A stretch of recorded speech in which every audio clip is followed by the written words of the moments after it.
Olá! Hoje a gente vai mergulhar num documento que está literalmente redesenhando a educação no Brasil. É a Base Nacional Comum Curricular, a famosa BNCC. É ela que define o que milhões de estudantes devem aprender em todo o país. Vamos entender como isso funciona?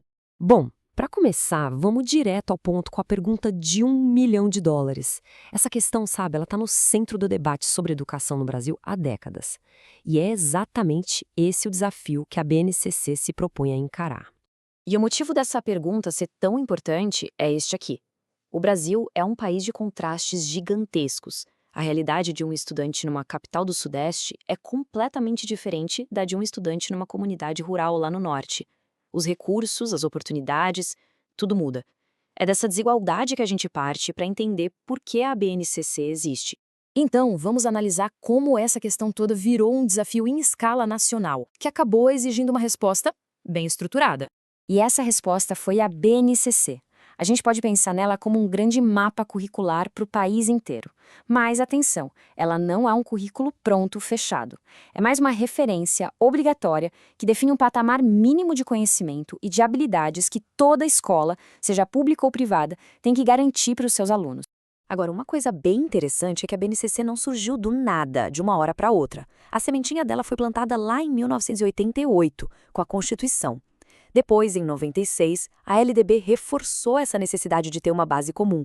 Foram quase 30 anos de debates, discussões, até ela finalmente sair do papel. E aqui está o pulo do gato, esse equilíbrio. A BNCC define que 60% do currículo é uma base comum, obrigatória para todo mundo, e os outros 40%. Bom, essa é a parte diversificada. É o espaço para cada região, cada escola, incluir suas particularidades, sua cultura local. A ideia é justamente essa, criar uma unidade nacional, mas sem apagar a nossa imensa diversidade. Certo, mas na prática, como é que a BNCC tenta responder esse desafio tão grande? Vamos dar uma olhada na estrutura dela? Essa aqui é a grande virada de chave da BNCC. Em vez de focar só naquela lista de conteúdos para decorar, a proposta é uma educação voltada para o desenvolvimento de competências. Ou seja, não basta só saber, é preciso saber fazer, saber aplicar o conhecimento na vida real, no dia a dia. E toda essa estrutura se apoia num número fundamental: 10. São 10 competências gerais que devem ser trabalhadas em todas as áreas do conhecimento, viu? Da educação infantil até o fim do ensino médio. E essas competências vão muito além do conteúdo da prova. Elas falam sobre formar cidadãos. Olha só os exemplos. Pensar de forma crítica, usar a tecnologia com responsabilidade, saber argumentar com base em fatos, valorizar as diferentes culturas. A ideia é uma formação mais completa, mais conectada com o nosso tempo, com o século XXI. Tudo isso soa muito bem na teoria, né? Mas e na prática? Vamos pegar um exemplo concreto para ver como isso se traduz na sala de aula, usando a disciplina de geografia. Para a geografia, a BNCC traz um conceito central, que é o tal do raciocínio geográfico.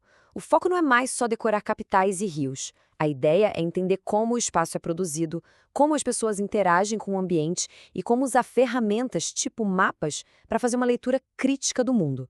E essa comparação aqui ilustra a mudança de um jeito brilhante. Aquela aula mais antiga, focada em descrever paisagens, dá lugar a uma abordagem que incentiva o aluno a investigar.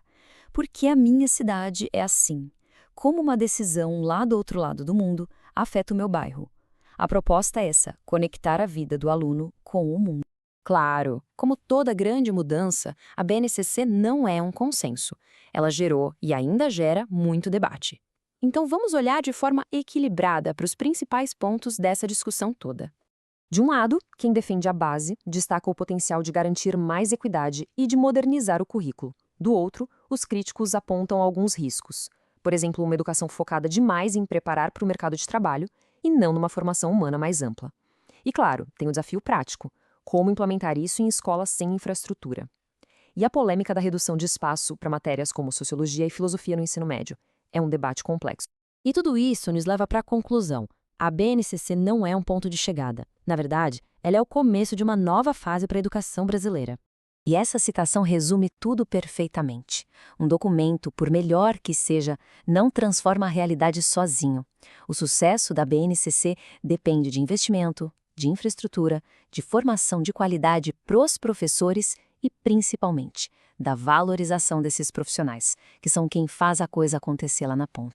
Então, a gente encerra com essa reflexão. A BNCC oferece um novo mapa, com novas rotas, novos destinos. A grande questão é: será que existem as condições para a gente navegar por esse mapa e realmente chegar num futuro com mais equidade e qualidade na educação? Ou será que esse é só o primeiro passo de um caminho que ainda vai exigir muitas correções de curso? Bom, a resposta para isso não está em nenhum documento.